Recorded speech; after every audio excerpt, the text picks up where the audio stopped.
सर्वात प्रथम सुरू करण्याआधी समतेचे विचार रुजवणाऱ्या सर्व महामानवांना त्रिवार अभिवादन करतो।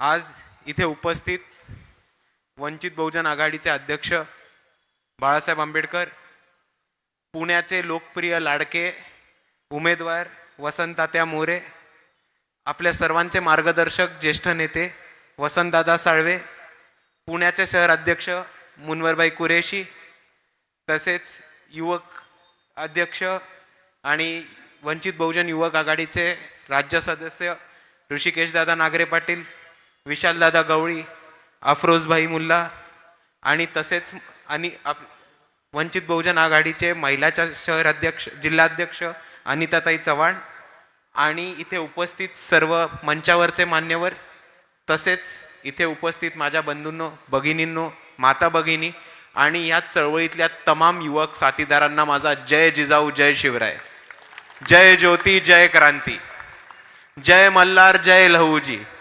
अस्सलाम अलैकुम रहमतुल्लाही बरकातू आणि जय भीम। मी आपल्या सर्वांचा जास्त वेळ नाही घेणार। आपल्या सर्वांना इकडे बाळासाहेबांचं मार्गदर्शन ऐकायचं आहे। आपण पुण्याची पब्लिक इकडे तिकडे भेटतच राहतो, पण थेट मुद्द्यावरती हात घालायचा असेल तर आज आपण पुण्याची परिस्थिती समजून घेतली तर आपल्याला समजेल की गेल्या 7 वर्ष आपली ट्रॅफिकमध्ये अडकून गेलेली आहेत। 7 वर्षांपासून आपण ह्या मेट्रोचा खेळ चालू आहे तो बघतोय, जो खेळ खंडोबा चालू आहे तो बघतोय, आणि ह्या मेट्रोसाठी आपण आपल्या आयुष्यातली 7 वर्ष ही रस्त्यावरती ट्रॅफिकमध्ये अडकून घालवलेली आहेत। पण आता ही जी मेट्रो सुरू झाली आहे ती मेट्रो पुण्यातल्या नागरिकांचं काम सोपं करायला, प्रवास सोपा करायला सुरुवात नाही केली, तर ही मेट्रो फक्त एक पुण्याची शान आणि अभिमान की आम्ही एक मेट्रो आणली याच्यासाठी उभी केली। आणि तुम्हाला एवढ्याचसाठी मेट्रो बांधायची होती तर आमचे 7 वर्ष कशाला वाया घालवले? तात्यांनी फुलराणी उभी करून दाखवलेली ना आपल्याला।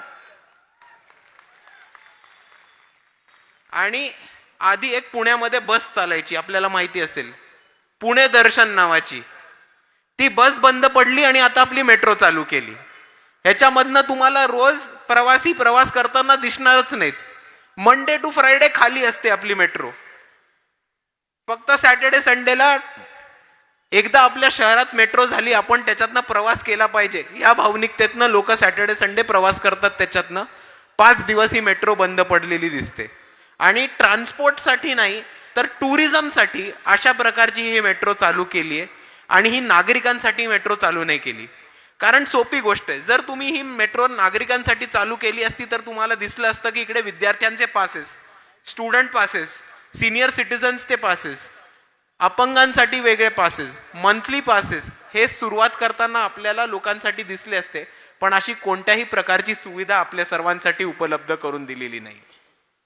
दुसऱ्या बाजूला आपण म्हणतो की पुण्याला ऑक्सफर्ड ऑफ द ईस्ट म्हटलं जातं, शिक्षणाचं माहेरघर म्हटलं जातं, पण आज पुण्यामधले जितके पण महत्वाचे कॉलेजेस आहेत, इन्स्टिट्यूट्स आहेत, विद्यापीठ आहेत, ती बंद पाडून, त्यांचे डिपार्टमेंट्स बंद पाडून आज आपल्याला खाजगीकरण हे परत मोठ्या प्रमाणामध्ये शिक्षणामध्ये उभं करताना दिसतंय।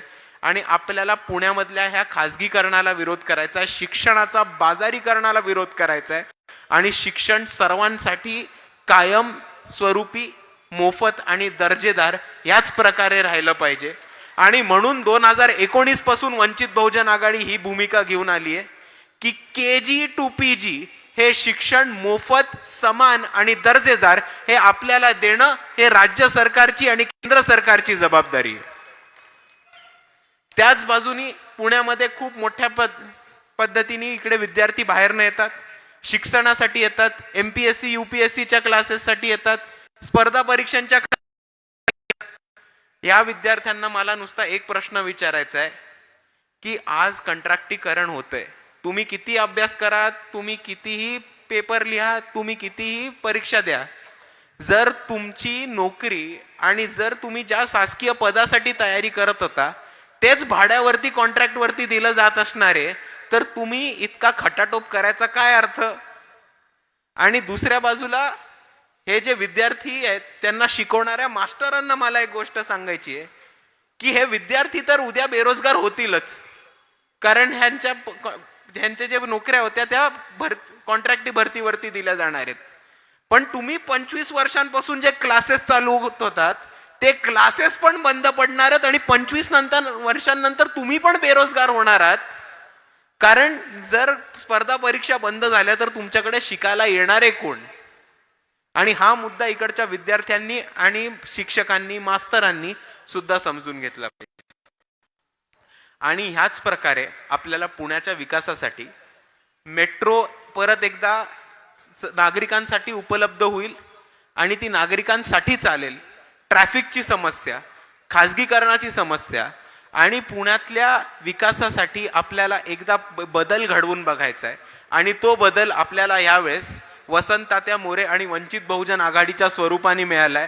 आणि मी आपल्या सर्वांना विनंती करतो की जास्तीत जास्त मतांनी आपण वसंतदादांना निवडून द्यावं. आणि जाता जाता आपल्या सर्वांसमोर दोनच गोष्टी मांडून जातो. पहिली गोष्ट ही की सर्वांमध्ये युती का नाही झाली, युती करायला हवी होती अशी एक चर्चा होती, आहे, व्हायची. आणि त्या चर्चेवरती जर तुम्हाला परत एकदा विचार करायचा असेल तर परवा रात्री नरेंद्र मोदींचा एक TV9 वरती इंटरव्ह्यू झाला. तो इंटरव्ह्यू बघावा. त्यांनी अशा पद्धतीने उद्धव ठाकरेंबद्दल बोललंय, इतक्या प्रेमाने, इतक्या मायेने, इतक्या लाडाने त्यांच्याबद्दल बोललंय की असं वाटतं की शिवसेना कधी फुटलीच नाही आणि महाविकास आघाडीमध्ये शिवसेना कधी गेलीच नाही. आणि तुम्ही जेव्हा ह्याचा अर्थ मागच्या 3 महिन्यांच्या घटनांबरोबर संदर्भ जोडता आणि तुम्हाला हे कळतं की युती होताना, वंचित बहुजन आघाडी आणि महाविकास आघाडीची युती होताना बाळासाहेबांनी जेव्हा सांगितलेलं की तुम्ही आम्हाला लिहून द्या किंवा आमच्या मतांवरती तुमचा उमेदवार किंवा तुमचा पक्ष निवडून आला तर तुम्ही भाजप बरोबर जाणार नाहीत, ते लिहून द्यायला शिवसेनेचा नकार का होता हा खास करून तुम्हाला त्या इंटरव्ह्यू बरोबर दिसेल. आणि ह्याच इंटरव्ह्यूमुळे आज महाविकास आघाडीमध्ये महाबिघाडी होताना आपल्याला दिसतीये. कारण काँग्रेस आणि राष्ट्रवादी शरद पवार गट किंवा राष्ट्रवादी खुर्द ज्याला आपण म्हणतो, ह्या लोकांमध्ये एक भांडण सुरू झालंय आणि अविश्वास सुरू झालाय शिवसेनेच्या लोकांबरोबर. आणि त्यांना विश्वास नाहीये की उद्या जर शिवसेना निवडून आली किंवा शिवसेनाचे उमेदवार निवडून आले तर ते परत भाजपमध्ये घर वापसी करणार नाहीत का, ही खात्री आज महाविकास आघाडीच्या लोकांना नाहीये शिवसेनेबद्दल. आणि म्हणून आपल्याला दिसतंय की त्यांच्यामध्ये आता पुढच्या काही टप्प्यांमध्ये ताळमेळ कोसळेल, त्यांच्यामधला समन्वय कोसळेल. आणि ह्या पद्धतीने परत एकदा काही लोक जी ईडी, CBI आणि मोदीच्या दहशतवादाला घाबरतात त्या लोकांना घाबरून, त्यांना डरपोक बनवून परत एकदा भाजप सत्ता हातात करेल. पण तुम्हाला जर हे भाजपचं षडयंत्र रोखायचं असेल तर तुम्हाला अशा लोकांना निवडून द्यायला लागणार आहे, अशा पक्षाला निवडून द्यायला लागणार आहे जो ईडी, CBI अजून कोणतेही चौकशीला न घाबरता, नरेंद्र मोदी असो, RSS असो, मोहन भागवत असो, भाजप असो, त्यांना ठामपणे छातीवर घेतात आणि उरून पुरतात. अशा पक्षाला, अशा उमेदवाराला, अशा नेत्यांना आपल्याला निवडून द्यायचंय. आणि ह्याच्यामधनच आपण खऱ्या अर्थानं भाजपचा पराभव करू शकणार. अजून एक गोष्ट जी चर्चेत होती की लोक म्हणत होते की वसंततात्या अचानक वंचित मध्ये कधी आले, ते वंचित बरोबर कधी दिसले नाहीत. पण मला ह्या लोकांना सांगायचंय की 2022च्या रमजानच्या महिन्यामध्ये जेव्हा वंचित बहुजन आघाडीच्या युवकांनी हा ठाम भूमिका घेतली होती की एका संपलेल्या पक्षाला मस्जिदीवरती भोंगे चढवून आम्ही राजकारण करू देणार नाही, तेव्हा जरी ते त्या पक्षात असले तरी तेव्हा वसंततात्यांनी आमच्या बाजूनी भूमिका घेतली होती. आणि त्यांनी हे ठामपणे म्हटलं होतं की तुमच्या दंगलीचं राजकारण करायचं असेल तर तुम्ही तुमच्या मुंबईमध्ये करा, आमच्या कात्रजमध्ये करायचं नाही. आणि कात्रज मधल्या एकाही मशिदीवरती भोंगे चढू दिले नाहीत.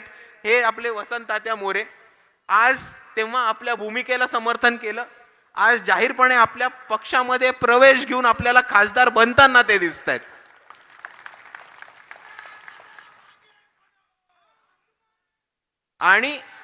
आणि जाता जाता सर्वांना एकच गोष्ट सांगून जातो फक्त की ज्या लोकांनी ती भोंग्याची भूमिका घेतलीये त्या लोकांचं गेल्या 1-1.5-2 महिना एक व्हिडिओ व्हायरल होतोय की 2 देतो का रे, 3 देतो का रे. मी काय प्रकाश आंबेडकर आहे का? त्यांना मला एकच गोष्ट सांगायची आहे की अरे प्रकाश आंबेडकर बनणं ते स्वप्न सोडून द्या. बाळासाहेब आंबेडकर बनणं तुम्हाला तुमच्या बाप जन्मात जमणार नाहीये. तुम्हाला 2 काय 3 काय, तुम्हाला 0 दिला आणि तुमचा बिनफुकटचा पाठिंबा घेऊन टाकला भाजपनी. तुमच्या इंजिनची दिशा इतक्या वेळा बदलली आहे की चालत्या गाडीतनं लोक बाहेर पडायला लागली आहेत आता. आणि तुम्ही 2 देता काय 3 देता कायचा विषय केला. अरे 2 देता काय 3 देता काय सोडा, तुमच्यात नाही घेतला आणि त्याला पुण्याचा पुढचा खासदार बनवला.